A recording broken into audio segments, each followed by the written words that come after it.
I've had about 20 years of experience in post-school education in Scotland, but I'm really going to focus in on just the past couple of years and just on my work managing a disability team in a medium-sized university, Edinburgh Napier. To begin with, if I can change this slide.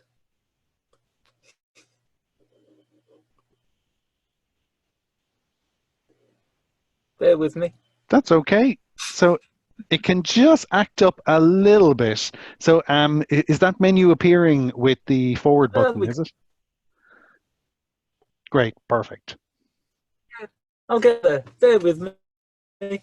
On the Scottish context, with some really tremendous exceptions, such as the BSL Act, which established as one of the official languages for Scotland, and work to make sure disabled people can be fully engaged with the democratic system, including support to stand for elected office. Disability is pretty low on the national policy agenda. We don't have an equivalent to Ireland's National Disability Authority. The Scottish Government had quite a wide-ranging, widening participation review of post-school education. Disability featured as a very small footnote to say, oh, we'll come back to this. SAAS,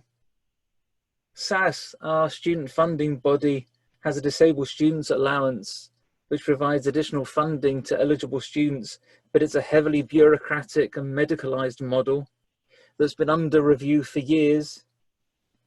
And we have underpinning all of our work in the public sector, at least, the Equality Act, which says we have a responsibility to put in place reasonable adjustments to make sure disabled people are fully included. There's a second responsibility, which is to undertake it's an anticipatory duty. So don't just wait until someone comes and asks, make sure you're ready for all comers. And mostly that's forgotten and ignored, not just across HE, but generally. What I've been working on for the past 2 years since I started at Edinburgh Napier is an inclusive practice project we've been calling I'm In, which is trying to be very pragmatic, very realistic, to work within the existing constraints. And part of the context was there wasn't a huge amount of activity around inclusion when I started 2 years ago. So the first job was just around starting some conversations, engaging interest amongst people, and then trying to stimulate some activity.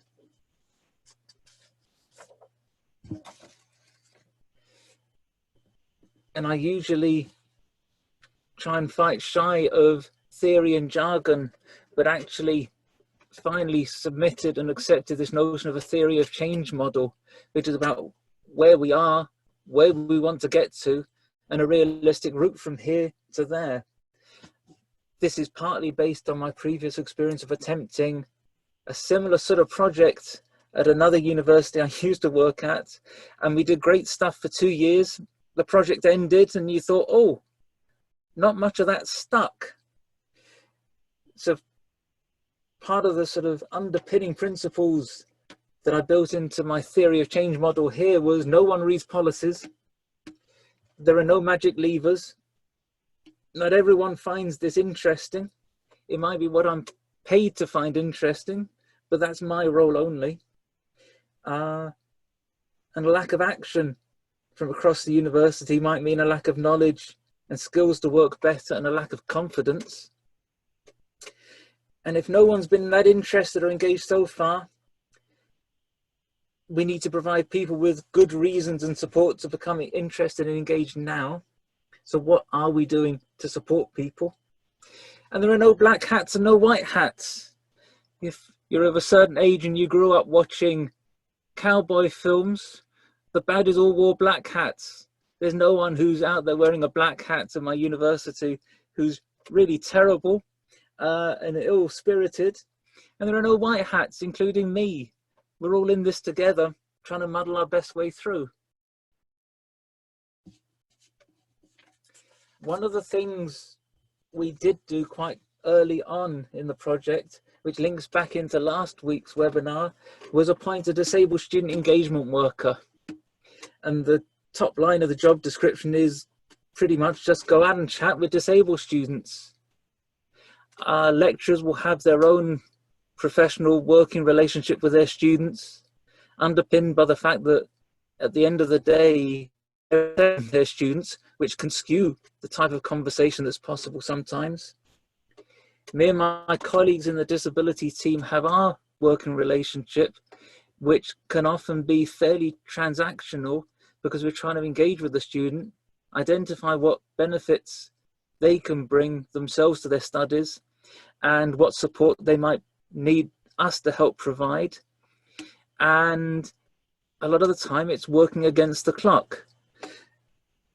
By bringing in an extra person, Heather, our disabled student engagement worker, it means we can go out and try and engage with a group of students in a different way and hear what they have to say, amplify the disabled student voice and try and be an ally within the organisation, and also gather up these insights we're hearing from them direct to report up to middle and senior management on key findings and try and change at a senior level the type of discussion that's going on.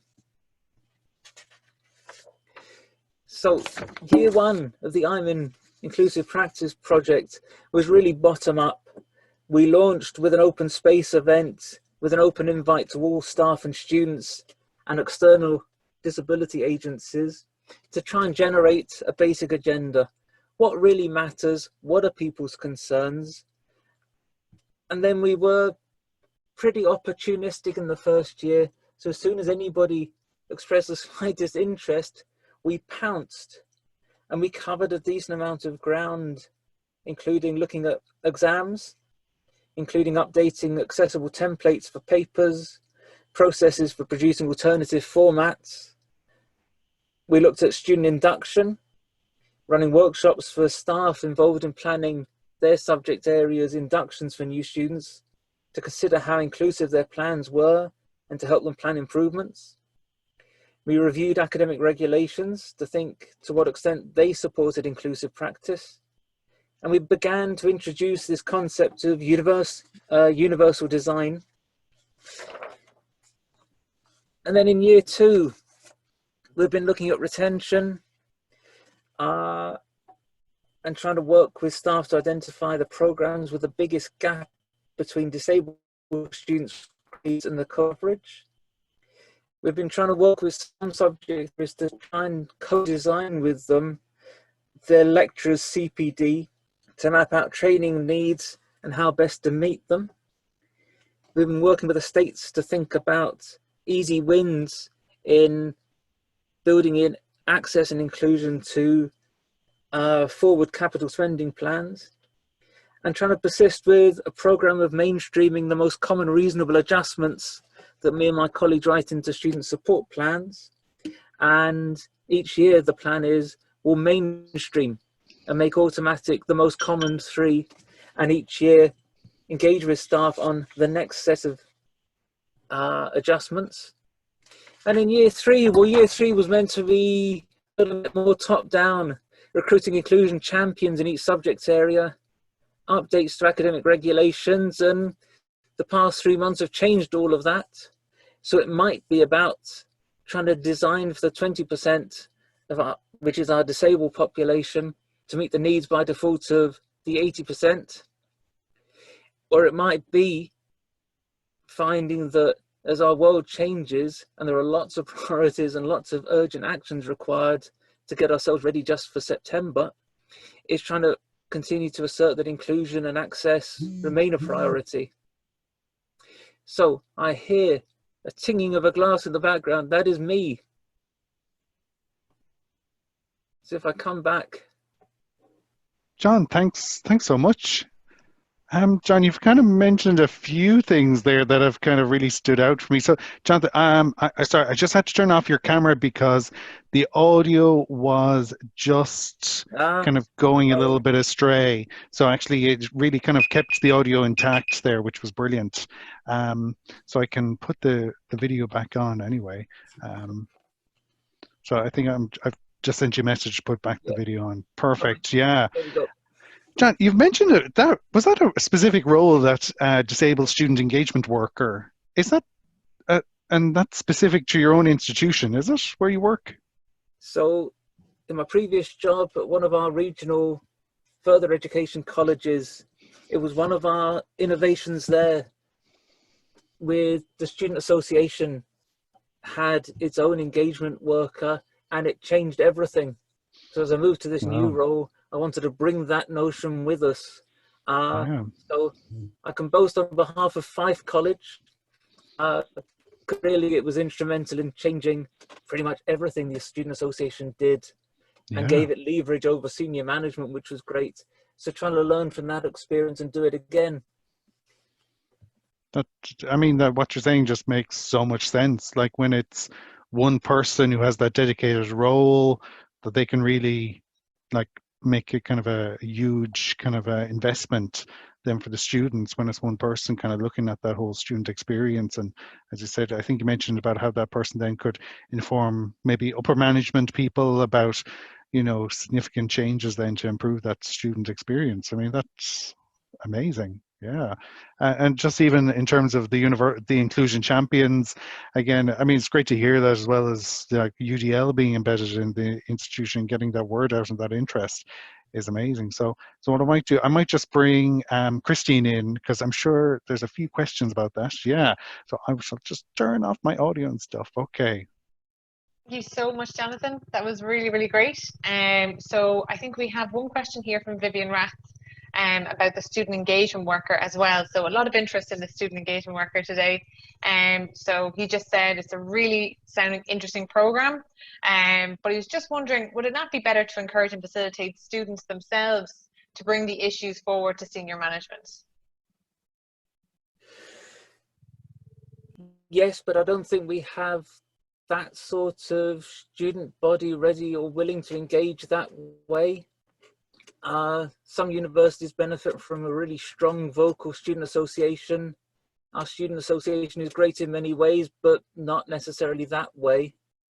And I think we're in the position, I see Heather is in the chat, who is the engagement worker. She might pitch in there. I think partly it's a question of, as a team, with our role, we have a responsibility to try and engage this way. So you might end up in an ideal world with both things happening, but I still think there's a place for us to have this sort of role to make sure we're doing our part. Absolutely, kind of keeping that focus, I suppose, as well, just as much from a staff level as from a student level where possible. Yeah. So Sally Scott has a question. I think Sally is actually from the US, so thank you for joining us probably this morning for you. Have your student engagement workers been able to connect with students with non-visible or invisible disabilities? Yes, because that's our vast majority. So about half our disclosed disabled students have a specific learning difficulty. Growing number have a mental health difficulty. Growing numbers come to us with social communication difficulties like autism. So actually non-visible disabilities is the vast majority. And you would that would be kind of wouldn't be a problem with so she's able to connect. Heather's able to, I feel bad now, Heather's just like this voiceless person in the chat box, but I think she's coming through. So she's able to connect as much. It's not a problem with disclosure. I know that was something that came up a lot in the student perspectives.